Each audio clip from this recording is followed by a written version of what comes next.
This past spring, an exciting new release hit the shelves, one that shines a long overdue spotlight on a remarkable but often overlooked figure in classical guitar history, Catharina Pratten. Never heard of her? You're not alone. Born in Germany and raised in England, Pratten was a virtuoso guitarist and composer whose music, like that of so many women in the 19th century, was largely ignored by publishers and performers simply because she was a woman. At a time when composition was considered a man's domain, her voice was unjustly silenced. But make no mistake, Catharina Pratten was a force. A brilliant performer, she taught more than 2,000 students, including nobility, among them Queen Victoria's daughters, Princess Louise and Princess Beatrice. She influenced her contemporaries and helped keep classical guitar alive during a time when it was waning in popularity. The new album, The Life and Times of Catharina Pratten, brings her legacy into focus thanks to another guitar powerhouse, Canadian guitarist Emma Rush. With this recording, Rush offers a beautifully curated snapshot of the 19th century classical guitar and salon scene in England, featuring works by Pratten and her contemporaries. It's a captivating listing and our pick for the Canadian Classical Recording of the Month for this month of July. And joining me here over Zoom to talk about her disc, The Life and Times of Catharina Pratten, I am joined by the one and only Emma Rush. Hey, Emma, great to have you back and great to see you again. Yeah, hi Chris, nice to be here. Mm-hmm. First things first, big congratulations on the latest disc. It's terrific. I guess the first and most obvious question is, how did you discover the music of Catharina Pratten? Well, back in 2018, I had a research residency in Lübeck in Germany where I was trying to see if there was any music written by women in the 1900s for the guitar. And I'd kind of heard a little bit about Amelia Giuliani, a little bit about Pratten, but I didn't know anybody else, didn't even know anything about those two. And so I wound up sort of digging up all kinds of information and lots of music. And in 2020, I released an album, Wake the Sigh, which had a lot of like first recordings, music by seven different women composers from that period. And since then, I remain totally obsessed with the Mm, subject matter, but Katerina Pratten was one of those composers that really, really captivated me. So I've been really enjoying having a bit more of a focus on her over the last couple of years. mm. Can you talk about her? Like, who was she and like who taught her how to play guitar and how did she become so famous in England? Yeah, so she was born in Germany and then moved at a very young age to London with her family. And she was a child prodigy. As far as I know, her father, who was also a guitarist and guitar teacher, was her only guitar teacher. I haven't found any information about her getting lessons anywhere else. Um, so yeah, she started, playing to great acclaim when she was around 6 or 7 years old. You can read reviews from when she was, 8 and 9, and they're really glowing. And she went on to have this very accomplished performing career, mostly in the UK. So she didn't, sort of get out there and travel too much like other, some of her contemporaries did. But she was connected with anybody that visited the UK. She also went on to, she was a prolific educator. By the time she passed away in 1895, she'd had around 2,000 students. And as you mentioned, some of them were, sort of among the who's who of London. Mm, She wrote three guitar method books. One was reprinted more than 10 times in her lifetime. And she was also a publisher, an instrument inventor. She was, all kinds of stuff. I'm constantly finding more and more information out about her. But just by virtue of her long career, so starting so young, playing concerts around 1830 when she was a kid, and then she played her last concert in 1893, 2 years before mm, she died. For me, she just really defines the whole century of guitar in Britain. She was uh, just such an important figure who, like as you mentioned, it happens with a lot of women composers. Sort of on her death, the erasure of her accomplishments started happening, pretty mm, immediately. mm. You discovered Pratten's music, but more than that, like on the disc, it's a snapshot of the 19th century guitar world, especially in England. You've got music written by her husband, her dad, and other close friends and contemporaries. How did you track those composers down? And more like, how did you get like a hold your hands on the music, on the scores? Yeah, I mean, what I wanted to do with the disc was to, sometimes there's historical woman projects and the focus is just sort of on the fact that they were a woman, which is not usually the most interesting thing about a person.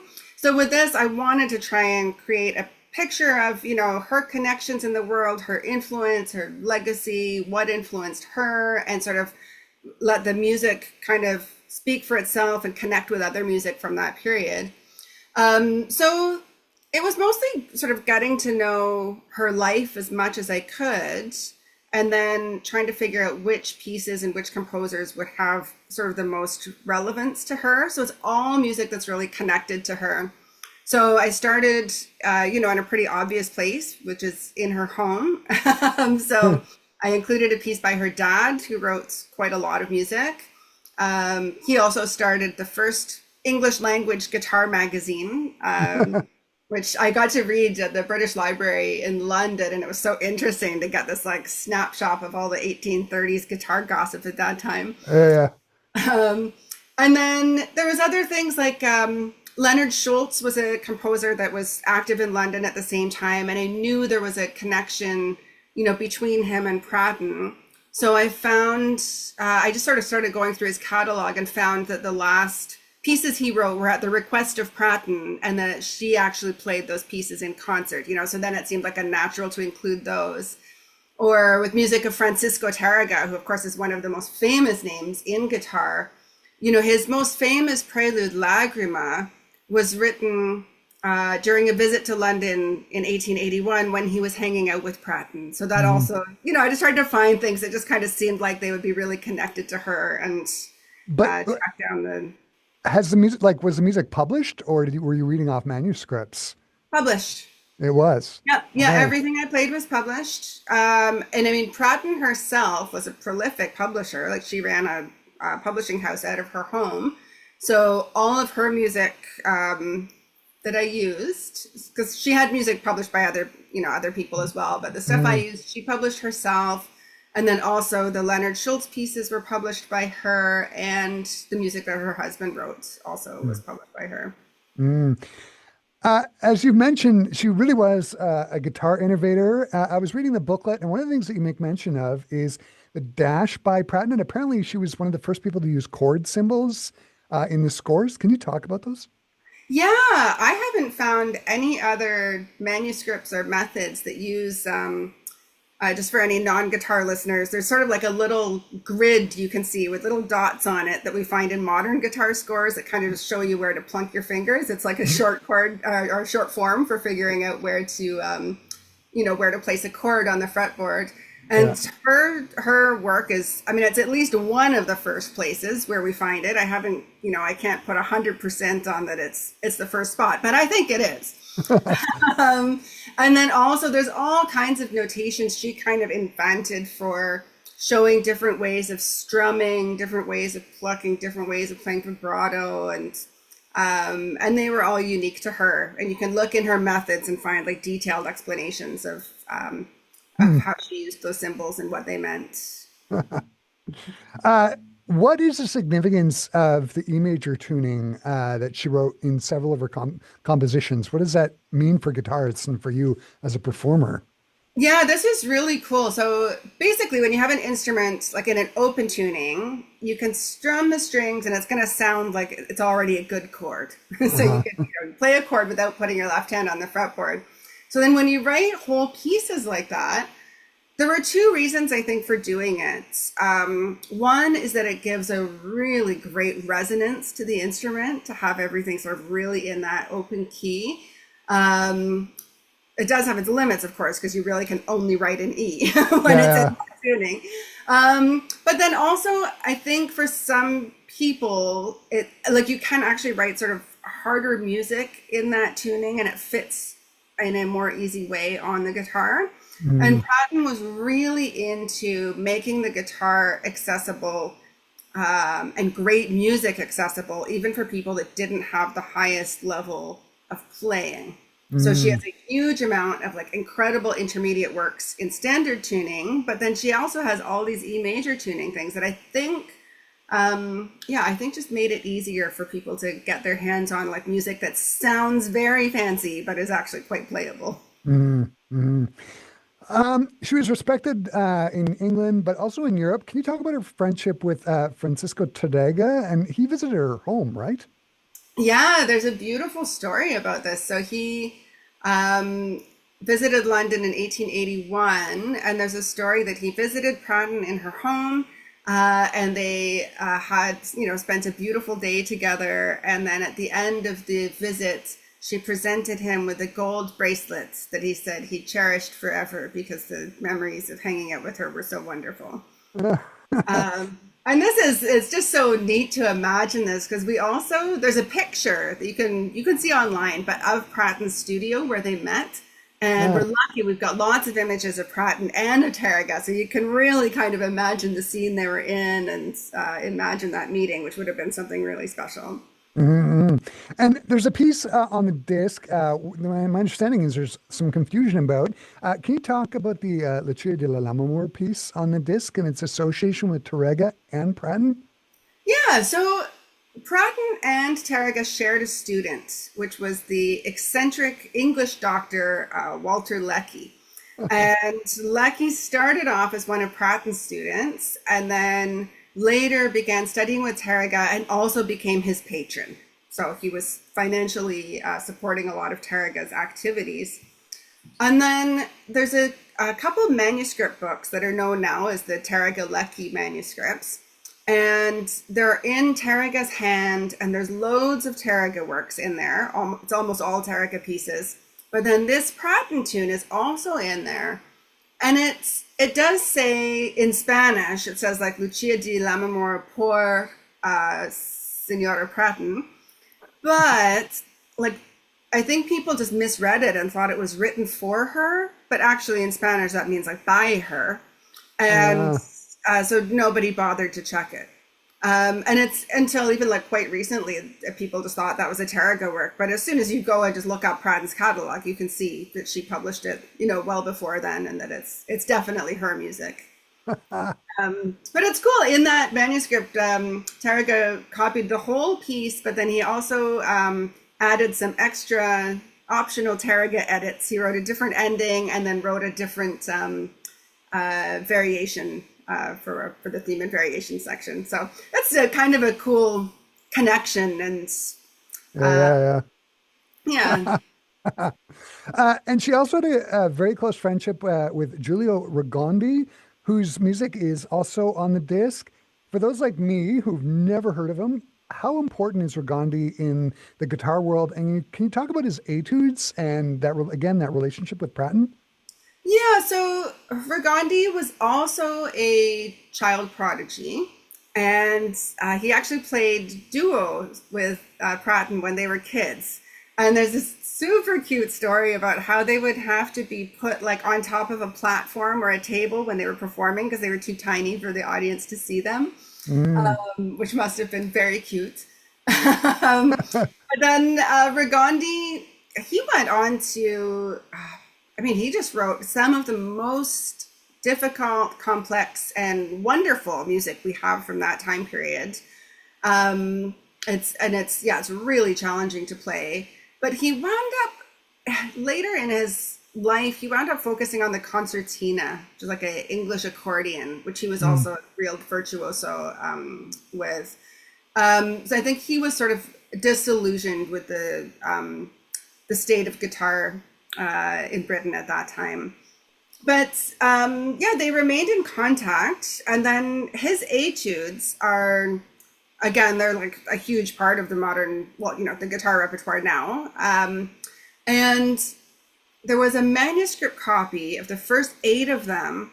It was copied by a guy named Huddleston, who was an Irish composer, sort of, minor composer, guitarist. And I believe they were presented to Catharina Pratten via Leonard Schultz. but Ah, the manuscript copy of the etudes was definitely in Pratten's collection, which is it's just so great to yeah. sort of see how these connections like weave around, from composer to composer and how connected she was with everyone on the scene. Yeah, and it's one of the great things about the disc. Pratt is sort of the center of the universe, and then there's just these people surrounding her, including her husband, Robert Sidney Pratten. Apparently, he was a very good flute player, and he wrote music for her to play as well. Is there any music for flute and guitar written by her husband for the pair of them to play? I mean, the instruments go well so well together, right? Ah, there's none written by her husband and none written by her. And it's so disappointing. Like we know they played concerts together. And he was a really famous flute player and flute inventor, and people are still playing like Pratten model flutes these days. Uh, Um, and they were a real like power couple. But yeah, there's all kinds of mention about them playing together, but I haven't been able to track down any programs from any of those uh, concerts or any reviews that mention the music. It's so frustrating, yeah, especially yeah. because, I have a flute and guitar duo, and it would be great if we could play that repertoire.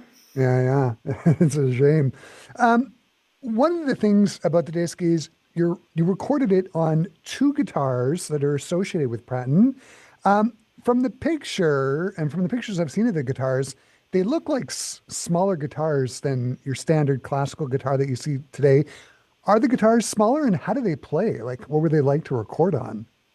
They are a little smaller, which is that was the standard at that time. So Mm, it's basically, the shape is still the same. It's very recognizable as a guitar, but the scale is just a little smaller. And then I'm so lucky. The two guitars that I've got, one has Pratten's personal label inside, handwritten label with her name and address. So that was part of her collection at some point. And then the other one is basically the first signature series guitar. mm. Boozy and Sons in London made about 100 copies of a Pratten model guitar in the 1850s. And each one has a label inside that's signed by Pratten, and it says she's examined and played the instrument and finds it of the highest quality. But both of those instruments are in great shape. So sometimes with instruments from that time, there'll be like sort of cracks in the back or in the soundboard, or they'll need, the sort of replacement parts. And these ones are all original and in great, great shape. So they were, I mean, absolutely thrilling to play. Yeah. To just, I mean, I feel a little bit romantic about it, just imagining that Pratten's fingers strummed the same instrument that I'm recording her music on. I mean, it's just blows my mind, really. Mm. It's How did, really amazing. how did you get the guitars? Did you like were they on loan or No, they're mine. oh you bought them? Yeah, I'm committed, man. Holy moly. Yeah. No, I'm pretty dedicated to the cause. But yeah, the one I found through Facebook of all things.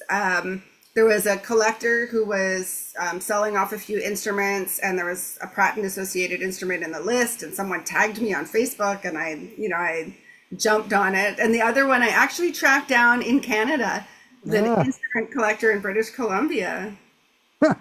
So it's like I just think of rock guitar players, and they got the room full of different kinds of guitars. So for you, it's Yes. classical guitars. Yeah. Hmm. Uh, the last time we spoke was back in 2022, and you turned me on to this great website called Donna. I think it's called. Hmm. It has like a very comprehensive list of women composers from about 1600 on. Um, and this is something, as you've said, has been a real passion for you. Are you starting to see this in classical guitar concerts in regards to programming? Like, are you starting to see more diversity on guitar programs? It's not just like Brower and Soar and Albanith. Like, are you seeing the programs becoming more diverse? Yes, but it's a slow go, Yeah. especially for women composers. Like, I definitely see people are making a big effort these days to think outside the canon, but we still do see a lot of the same types of composers on the program. Mm, Um, and Yeah, I mean, I find it pretty pretty annoying that I still find so many concert programs where all the composers are men. But definitely, people are making a bigger effort now, um, and I think things are definitely changing. And I know there's Mm. other people sort of doing the same kind of work I'm doing and really trying to promote women composers, publish whether they're living or historical, get that music published, get it heard. But So, yeah, it's definitely a slow process though. so is that one of the hopes you have for the disc, is sort of expose people to Katarina Pratten's music and just sort of get it out there and make people aware of it? Absolutely. I mean, she was just such an incredible part of guitar history and in so many different ways, like in terms of like instrument construction, in terms of notation, in terms of Yeah.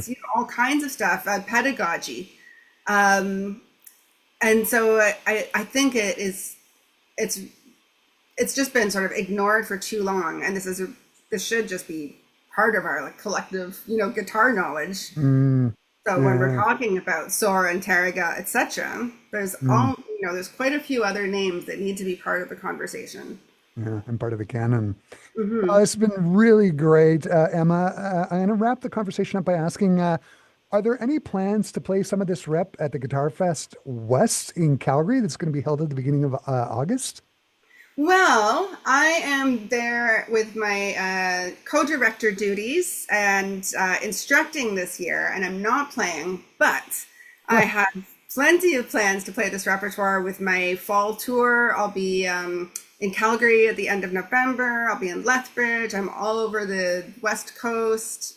So there's definite plans to play this stuff. amazing, amazing. And I mean, as you can hear, I'm pretty enthusiastic, so I never stop talking about it. I play it every chance I can get. Yeah, and for good reason. It's great stuff.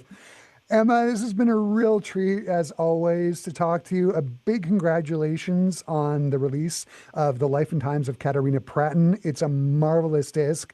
I'm looking forward to hearing it every Wednesday morning at 7:30 this month, as it is our Canadian classical recording of the month. And even more, I'm looking forward to programming it for the regular daily listening here on the station in the future.